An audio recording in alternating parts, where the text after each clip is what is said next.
और बड़े खबर मानसून सेशन से जुड़ी हुई तो संसद में आज भी हंगामे के आसार हैं। सदन के दोनों सदनों में हंगामे के आसार लगातार बने हुए हैं। एसआईआर पर अपोजिशन चर्चा की मांग कर रहा है।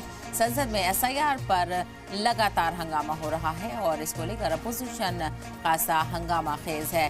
तो आज भी जब सदन की शुरुआत होगी तो हंगामे के आसार हैं, चूंकि एसआईआर के मुद्दे को लेकर अपोजिशन लगातार सरकार पर हमलावर है और दोनों सदनों में चर्चा की मांग की जा रही है और हंगामे के चलते सदन की कार्रवाई भी सही तरीके से नहीं हो पा रही है। जैसे ही कार्रवाई शुरू होती है तो वहीं कार्रवाई को मुलतवी करना पड़ रहा है, तो खासा नुकसान हो रहा है। अभी तक जितने भी दिन हुए मानसून सेशन के, उसमें एक भी दिन ऑपरेशन सिंदूर पर चर्चा के अलावा सही से सदन नहीं चल पाया है। लगातार अपोजिशन के हंगामे देखने को मिल रहे हैं। तो एसआईआर के मुद्दे पर अपोजिशन खासा हंगामा खेज है और सदनों की कार्रवाई शुरू होने से पहले भी अपोजिशन संसद के अहाते के बाहर पुरजोर एहतजाज कर रहा है। तो वहीं संसद के अंदर भी, सदन के अंदर भी हंगामा लगातार जारी है और कार्रवाई भी सही तरीके से नहीं चल पा रही है। ऐसे में स्पीकर ओम बिरला ने भी अपोजिशन से आह्वान किया है कि वो कार्रवाई को सही तरीके से चलने दे।